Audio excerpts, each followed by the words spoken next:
Well, good morning and welcome to this session on the future of Europe.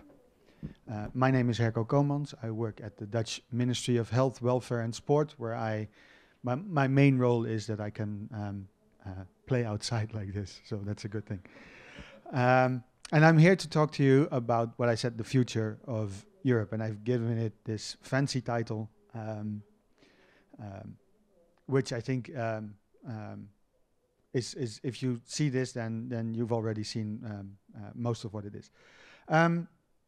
Because I wanted to start with in 2019 when the new European Commission started, and I'm not going to name all the commissioners because I don't know all of them.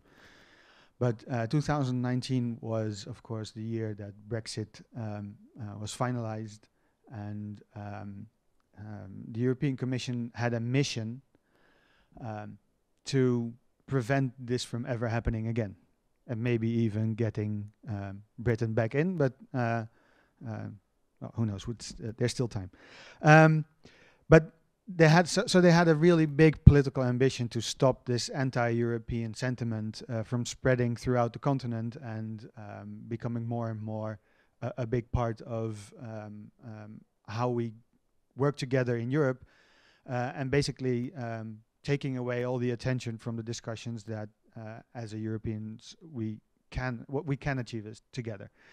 So this was their big ambition, and so they started out here. They are still looking all very young and happy. So they started out with these 6 priorities: the Green Deal, Europe fit for the digital age, an economy that works for people, a stronger Europe in the world, promoting our European way of life, which was a very interesting addition. And of course, the anti-Brexit target is a new push for European democracy. Make Europe, I'm not going to say great again, make Europe relevant for its citizens.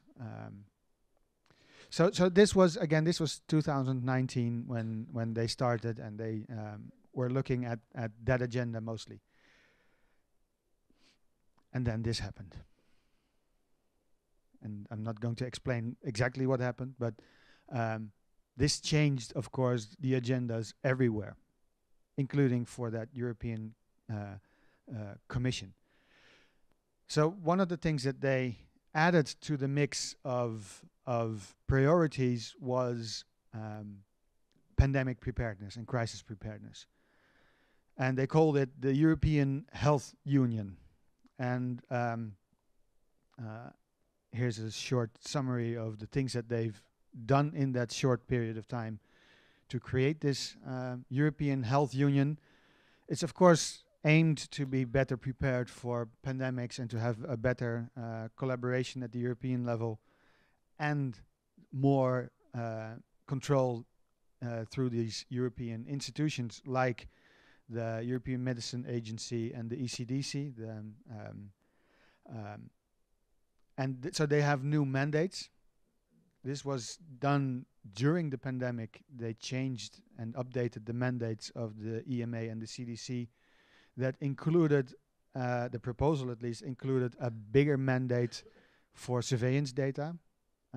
Citing the EMA, I was in one of those discussions, and the EMA said, well, when we were ready to approve, or when we just had approved the AstraZeneca vaccine, there was these complaints about thrombosis patients, and so that meant that the EMA needed to do a study throughout Europe on all thrombosis patients, whether or not the AstraZeneca vaccine was safe enough for those patients to be taken, and they had 3 days to do it, because that's the timeline that we as member states gave the EMA to do that.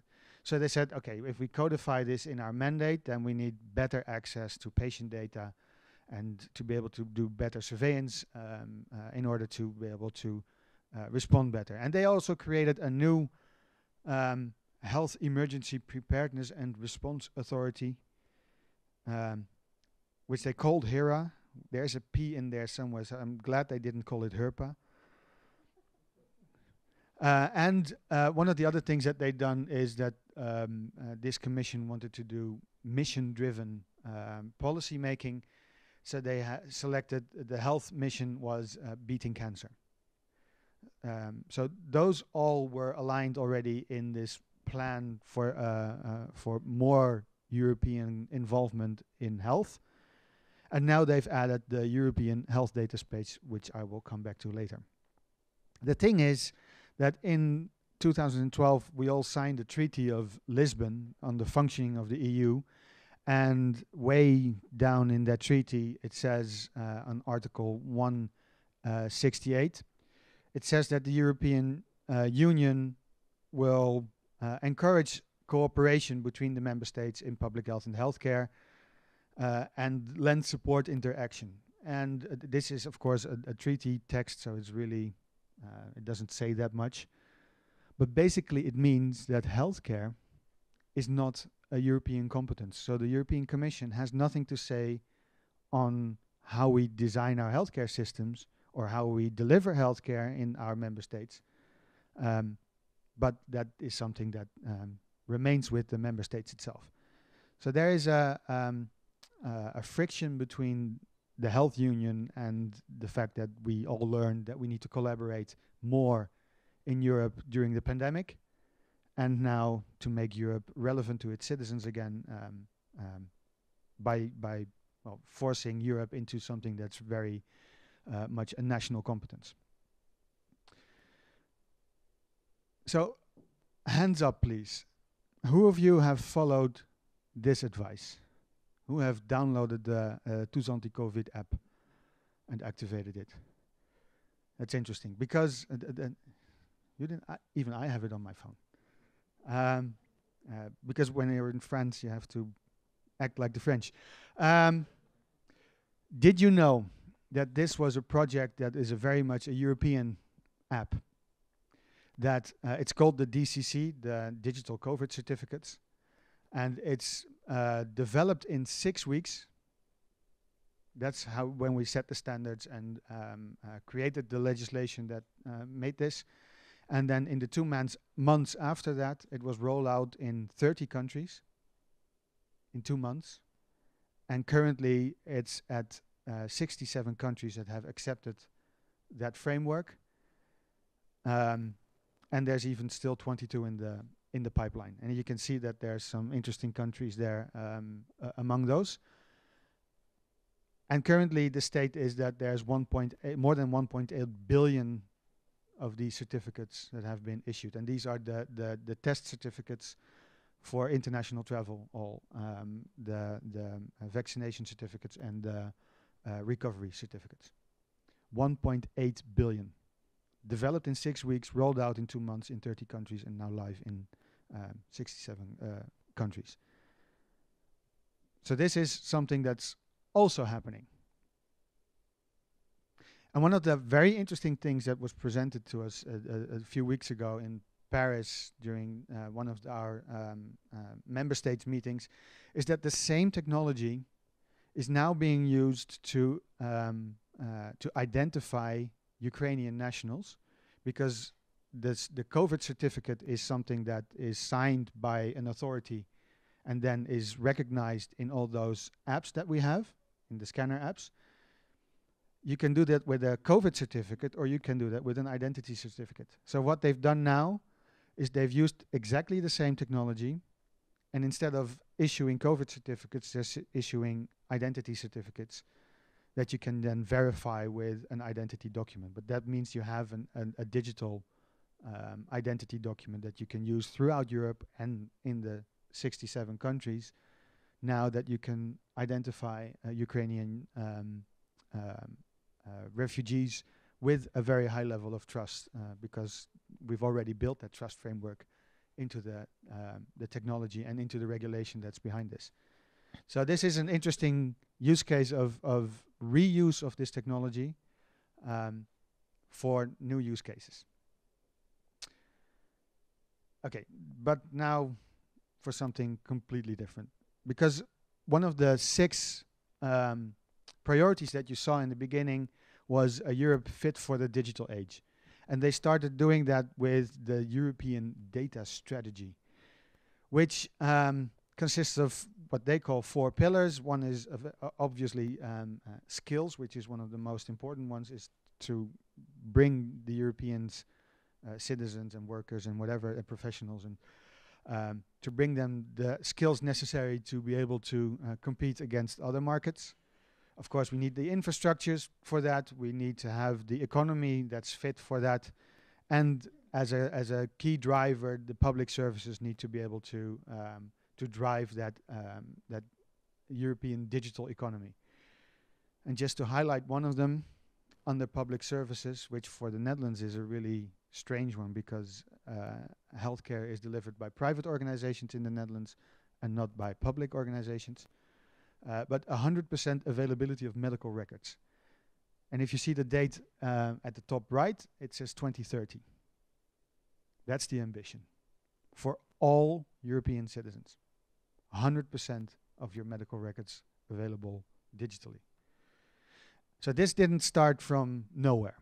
This is a part of a bigger process that has been going on for a while. So this is a slide that I've stolen from our Finnish friends of the Sitra Innovation Fund, with their permission, of course, which built these are the data legislation, and I will the unknown acronyms, I will get into those later. So this is building on the GDPR, of course, and on the free flow of data part of the regulation, and Cybersecurity Act in 2019, and the Open Data Directive for public data. That's also part of the European strategy already. But now it's coming together more, and they're really accelerating it. So in 2020, they published that open data, the European data strategy that I just said. And part of that is a large package of regulations. And I mean regulations in the sense that it's European law, like the GDPR. This will be in effect in all member states without having to have a national implementation law first. So I want to briefly go over what we then call the big 6 of these laws. And this is where the acronyms come. So the Data Governance Act, the Data Act, the Digital Markets and the Digital Services Acts, the Artificial Intelligence Act, and lastly the European Health Data Space, which strangely they didn't call act, but regulation. There's consistency for you. Again, a great slide from Sitra. They've done a research on the what they then call the big 5, and I've added the European Health Data Space to that mix. The European data strategy is, and that's why I wanted to highlight those 4 goals, is about global leadership, about making Europe the safe place where you can store your data, where you can process your data, based on those European values. And I will get to those later. And there's a single market for data, so that within Europe data is available, and that it's high quality data, and then it's available for public use, for private use, and for innovation, policy, so for many uses. That's the idea. And those 5 laws and the European Health Data Space law create the framework for those ambitions. But first, this is something I think you need to know if we go into those regulations, a very short lesson in European lawmaking process. Because I don't know if you know this, but the European Commission has the right of initiative. So the member states and the lobbies don't co-write and co-author the proposals for these regulations. This is purely the European Commission. So that's their ambition that they put into the text of a regulatory proposal. Then something happens that is sort of a circus, but the Europe is run by 3 pillars. The European Commission, the European Parliament, and the European Council. And the Council is the member states. So every minister is a member of a council, and then those ministers together decide on what the Council feels about those proposals. So those are political negotiations, and the Council comes with a general approach.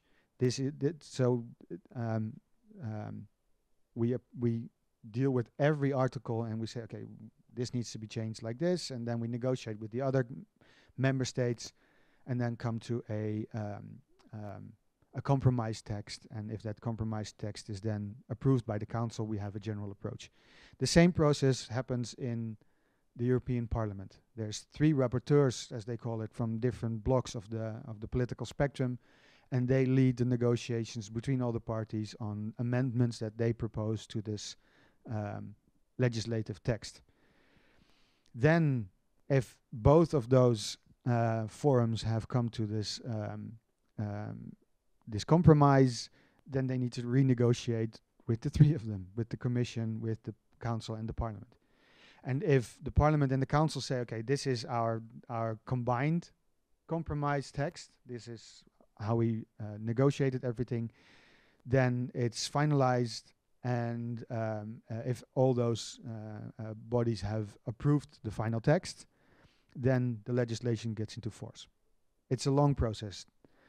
So these are the states of those laws. The European Health Data Space is now in the negotiations, as is the Data Act, and the Artificial Intelligence Act is already a little bit further down that road. The Digital Services and the Digital Markets Act are almost done with negotiations, and the Data Governance Act is finished already, negotiations. So that's going to go into effect in 2025 or 4, I think. As a comparison, the GDPR, that went through this kind of a process. And it was delayed at the end as well. And that took about 9 years in the end. The Data Governance Act is at the same position, took 9 months. So that's the train that we are in. This is really high speed. So the Digital Markets Act and the Digital Services Act. This is the internal market. So how do we get the platforms, the Googles, the Facebooks, the big players, how do we get them to comply to those European values? Currently, we only have some market rules, and now we're adding more instruments that both member states and the European Commission can use to enforce those European values. And those European values are listed here. So it's transparency, due diligence, fairness, interoperability, data portability, level playing field, and like I said, it strengthens the responsibilities and supervision of service providers. So we have safe use. Basically, it's a safe internet set of laws. With fines up to 10% of a global turnover. So the GDPR is now at 3%, I think, and it's focused on the European turnover. So this really becomes big. And if you are a repeat offender, then it becomes 20% of your global turnover. If you want to influence something as big as Meta, then these are the instruments that we have. So this is almost approved. The Data Governance Act is really, really interesting because it's basically a law for the reuse of any data. So this is a horizontal law. So this isn't just about health. This is about any sector, about energy, mobility, agriculture, you name it. And this one creates a lot of discussion is about data ownership, which legally is a really stupid discussion because it's not possible to own data. It's possible to manage a database and claim some ownership over that, but do you own the value of your blood pressure? Is that something you own? It is something that is being stewarded by other organizations, and that has been largely unregulated so far. This regulation, the Data Governance Act, creates this data stewardship role, and throughout Europe creates this neutral intermediary role that has rights and responsibilities for you to exercise your privacy rights on any data. This includes then the right to be forgotten, the right to correction, consent management, all those things are part of this. It also creates a legal grounds for use of data for good, which for healthcare is a very big thing, in what can organizations that use data for good, what are they allowed to do with your data, and what rights do you still keep over your data. And this isn't just for individuals, this also applies for SMEs, small and medium companies, because they are as much dependent on the same kinds of platforms as individuals are, so this then applies to both of them. And it creates the regulation, it creates the requirement for a one-stop shop for data requests for reuse, so for innovation, policy making. It creates the requirement for all these sectors to create those, and for that they said we are going to use the common European data spaces for health, agriculture, manufacturing. Well, you can see the list here. So it's quite a big ambition in that regulation, and this one has been approved already. Its sister act is the Data Act, which is a very interesting one, and I think some countries already have laws like that, but now it's being harmonized throughout Europe.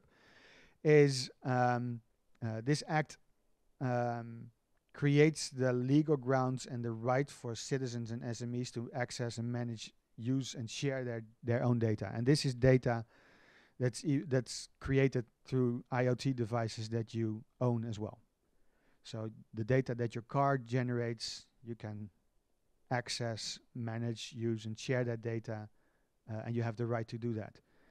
And service providers should create by default an interface where users can easily access, manage their data at no extra cost. So they're not allowed to charge you for your right to access your data.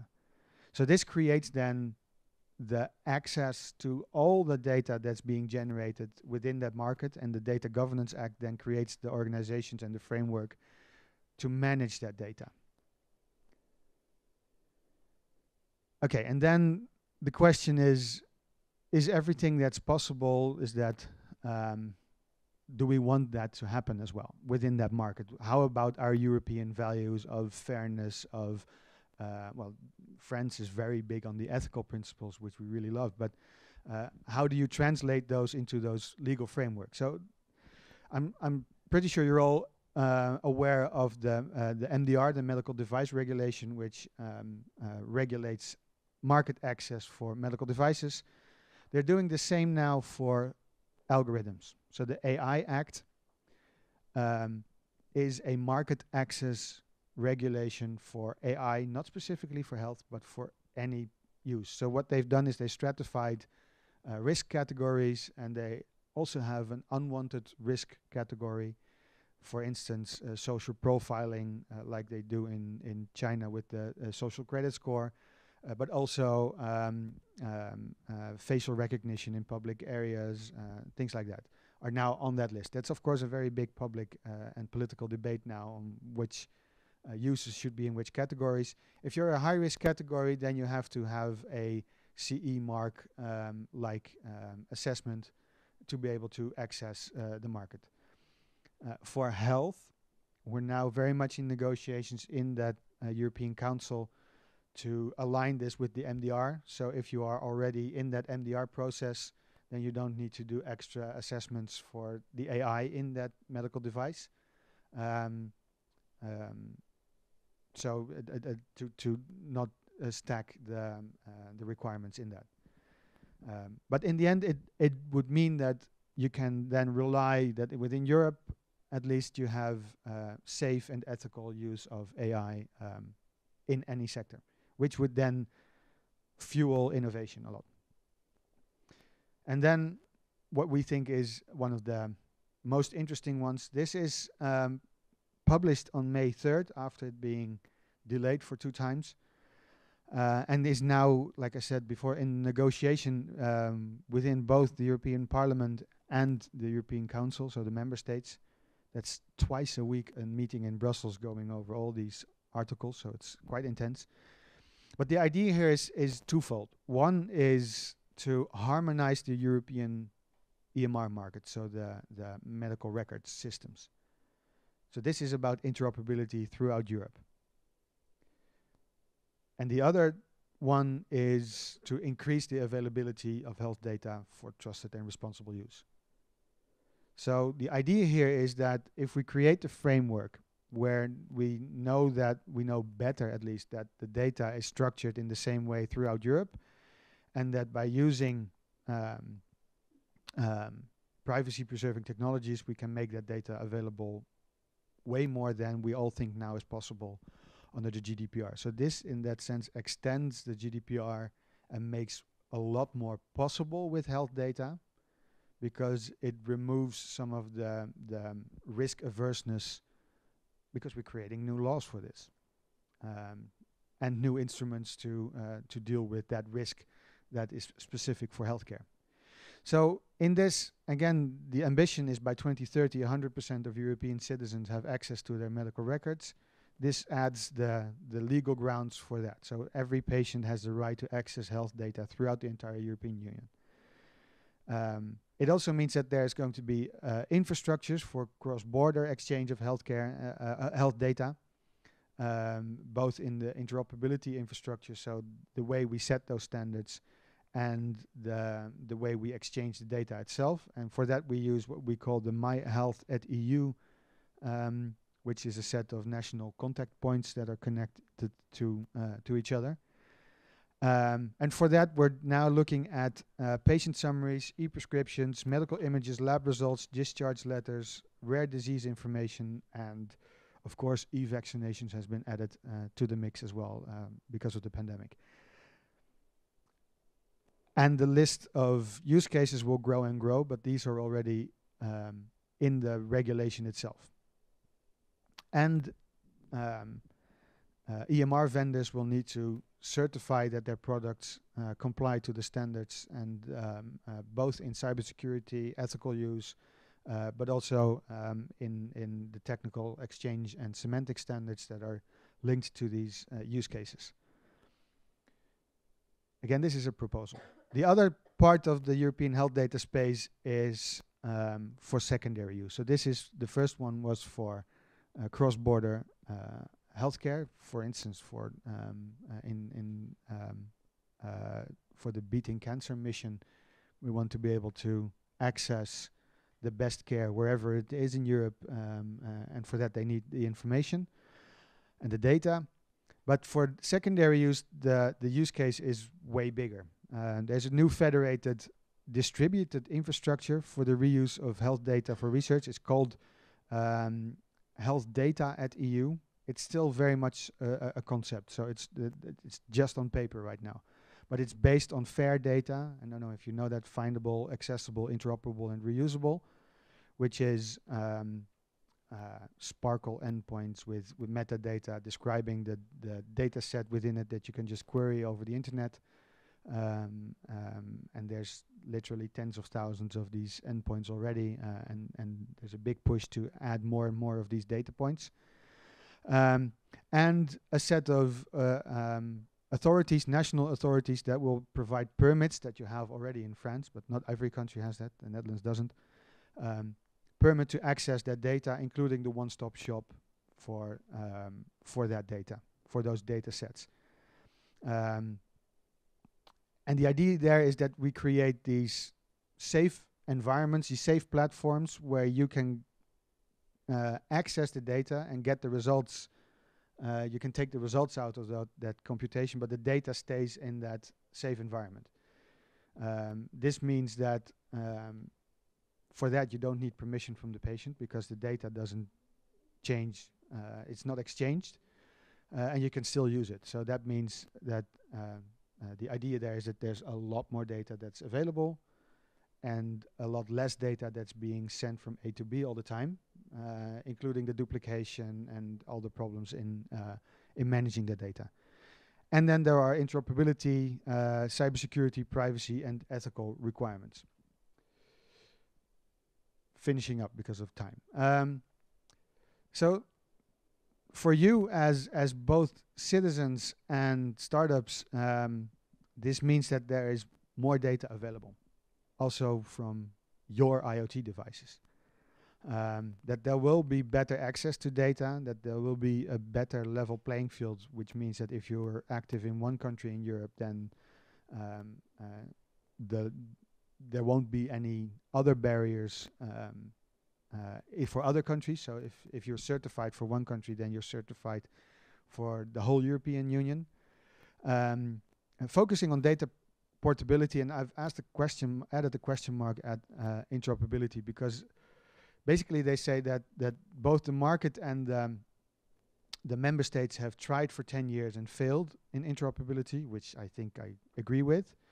But now they say now the Commission is going to do it and we will fix everything, which there's no evidence for. But then again, we don't have a real alternative yet. So this is going to be a very interesting discussion then. And that there's a health data infrastructure throughout Europe. And it's not going to be one infrastructure. It's going to be a federation of infrastructures that all operate under the same requirements and all under the same standards. So taking one step back then from health, if you look at the ambition of the European Commission in the data economy, in what they're doing with digital identity, I mean, one of the things that we've been talking about for the past months is using the e-wallet that we all have to store more data in. Why not add your vaccination cards to that? And why not add this? And why not add your e-prescriptions to that? And so technology, is a very big technology push, but also in the requirements for cybersecurity, high performance computing is becoming more and more important. Open data, public data becomes available, privacy, interoperability, but also the skills part is really big. So they're pushing on all these topics. So if we really want to take Europe seriously, then now is the time. So if there's one thing yet you take away from this talk, is that we are raising the bar on what responsible use of data is. And the first one that we're dealing with is in how does this work is health.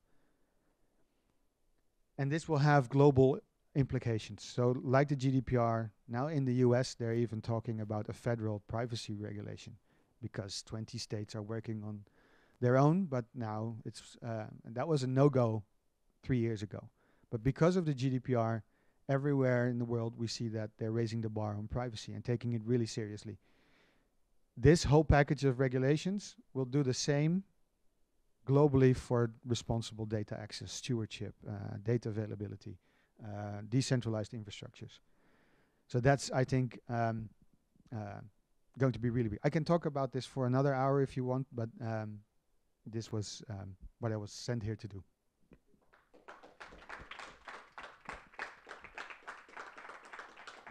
I know we're over time, but okay.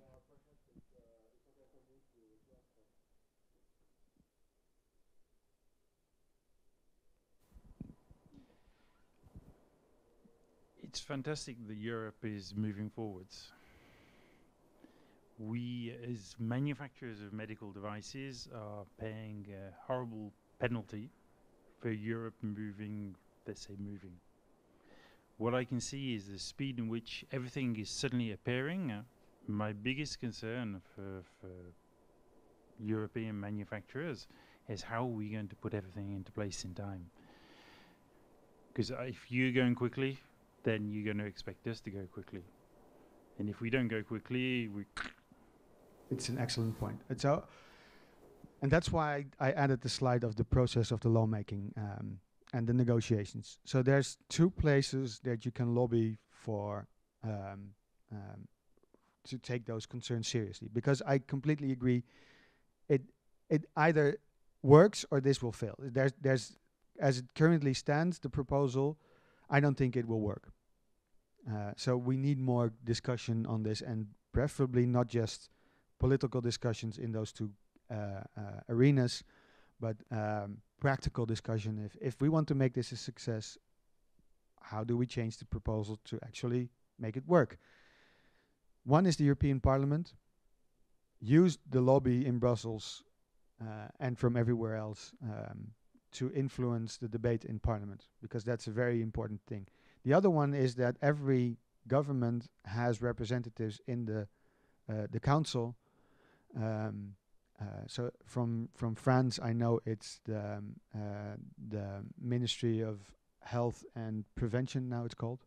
Used to be solidarity, but new government, so it's prevention now. Um, and they're in these negotiations twice a week. So now is the time to start sharing your concerns with those two, so the European lobbies and your representatives in the council, to make those points heard and ask them for national impact assessments and how you can contribute to those. And because I completely agree, this is still a very much a conversation, but it's not very clear how that conversation is being organized. So that's why I'm having these kinds of talks. It sounds wonderful to know who to contact, but a lot of us would not have any idea who to contact. I agree, and that's one of the reasons why the GDPR took so long, because the lobby was very strong at the end, and then it had to be renegotiated again and again and again, and then it had to be delayed. But like I said, the speed with which these are now being processed is unforeseen and unseen anywhere. So the danger is that it's already done before we're able to organize any comment. And there's nothing I can do against that.